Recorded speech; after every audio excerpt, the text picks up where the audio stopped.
Welcome back to Binging with Ace It Is, and today I will be showing you how to make the world's best lasagna. Gino D'Acampo could only dream of cooking. It's a simple recipe really. You need some of this fine Italian tomato passata to begin with. Look at the beautiful 700 mils to be precise. 700 mils to be precise. You also need some ground nutmeg. This will add flavour to the bechamel sauce. Some nice salted butter. Some nice salted butter, about 50 grams. Cheese, I use Parmesan and Pecorino because they work beautifully together. I broke the bank on this video, so I hope you enjoy. Fresh basil leaves as well. Oh my gosh, he does. He does indeed buy fresh basil leaves for this video. Now, finely chopped carrots and onions. They don't have to be too finely chopped. They just have to be smallish, like beautiful like that. 1 full carrot and 1 full onion to be precise. Beautiful. Now a liter of full fat milk. Now normally I drink semi-skim, but full fat is the best for this. The meat I have, you need 500 grams of it. I have 750 here, but 500 grams of beef and pork mince. It tastes beautiful together. This makes the best lasagna in the world. There are more ingredients, but here comes the last one that I'm going to show at the moment, the wine. Nice red Malbec, as you see my friend in the back.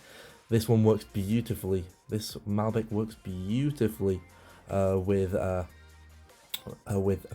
meaty pasta dishes.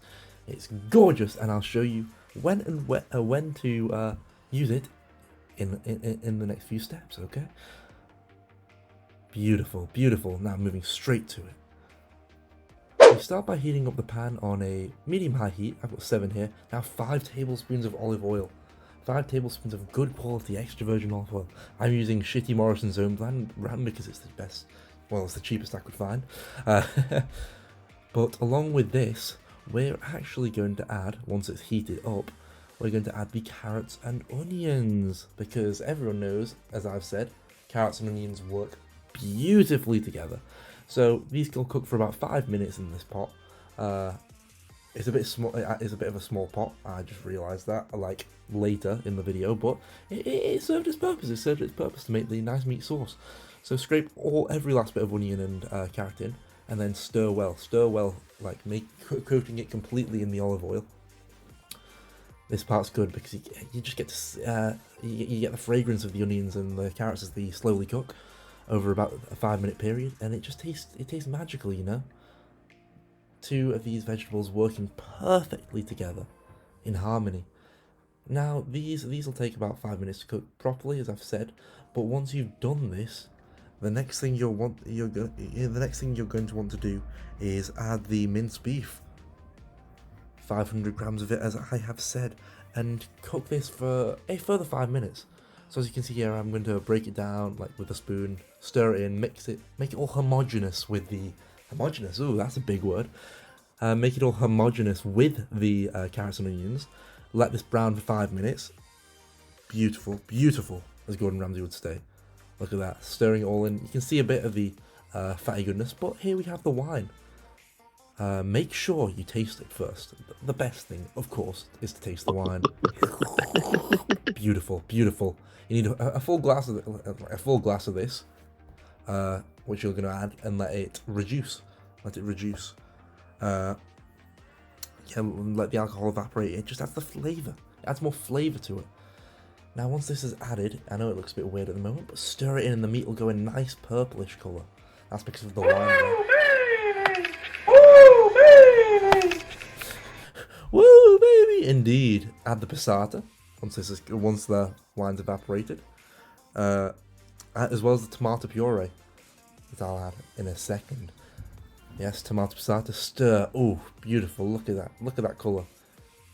Starting to change, but add a full tablespoon of tomato puree here. This will add colour, extra tomatoey richness to the meat sauce. And then after this, after I've stirred this in and made it all beautiful and fragrant to be precise, I'm going to add 10, not 1, not 2, not 3, not 4, not 5, not 6, not 7, not 8, not 9, but 10 basil leaves to this mixture. stir these in. As you can see, my roommate's feet in the background. But stir these in. These will add a ton of flavour. The basil-y goodness straight to the meat sauce. Yes, I know, basil-y goodness. Everyone knows basil. Basil is amazing in lasagna. Now, once this has been stirred in, you lower the heat and cook uncovered for 1 hour, stirring occasionally until you get a beautiful, rich sauce. And taste and season after around 30 minutes. So whilst that's reducing, though, you can make your white sauce. Heat butter, 100 grams of salted butter in a pan, and then whisk in 100 grams of plain flour once it's melted, a bit at a time to make the roux. Look at this, beautiful, beautiful, as you can see in the background. I add a little bit of a time because you don't want to overdo it and make it lumpy. Use a bubble whisk for this because it's the best thing to use. It helps break everything up really, really well. And then I add the last bit of flour. You'll get like a brown paste, a brown paste. You let cook for about a minute until it smells like a bakery, because that's how you know you're doing good. That's how you know you're doing it good. But then you get your milk, 1 liter, maybe a bit less than a liter though, because you don't want it too runny. I made mine a little runny, but pour in a little bit of a time, stirring until you get a paste like this. Eventually, it'll turn into a more like a smooth sauce that you'll let cook for a few minutes until it's thickened up a bit. Thickened up a bit more. But then you'll add your cheese, 50 grams of freshly grated Parmesan / pecorino cheese, Parmigiano pecorino. This will melt into the sauce because you got it on a low heat to cook. 2 at the moment, I think you can see down there. No, 5. Sorry, 5. I've got it on. Then you add your nutmeg, salt, and pepper to taste. Add a good amount. Add a generous amount, just until you like it. I added quite a bit. I added a bit more after I've done this to make it just taste so fucking amazing. You would love it. You would love it if you tasted this. Best bechamel sauce I think I've ever made, other than the fact it was a little runny. As you may notice, I have a wok. Now, I have a good reason for this. I'm lightly cooking the pasta sheets, the lasagna sheets I'm using, just so that I can cut them into shape later on in the process. Now, I didn't cook them for long, just like a couple minutes until, as they're flexible like that. So that means I can cut them with scissors instead of trying to snap them into retarded shapes. I can't say retarded anymore, but I'm making my lasagna in 4 of these tins, so that I have some more for later because I'm a fucking student, so I need them. You start off by pouring in a little bit of your bechamel sauce in. This all takes place after you've finished reducing your tomato meat sauce for an hour. Then add 1 sheet of lasagna. So the meat sauce will have reduced for an hour. You cut these into shape. I know I fucked it up here, but as you do. Then add in layer of pasta, then the meat sauce. Spread it all over, nice and good. Get it all in there. I make a bit of a mess of it, but then pour a bit more of the white sauce on top, the bechamel. And then spread this around, add another layer of pasta, because you can't go wrong with that with too much pasta. Spread this around. Good. I make a bit of a fucking shambles of this. If it was in a proper baking, like lasagna dish, it would be beautiful, but what can you do? Another lasagna sheet, another layer of meat sauce. And what do we put on top of the meat sauce, ladies and gentlemen? Yet another layer of bechamel.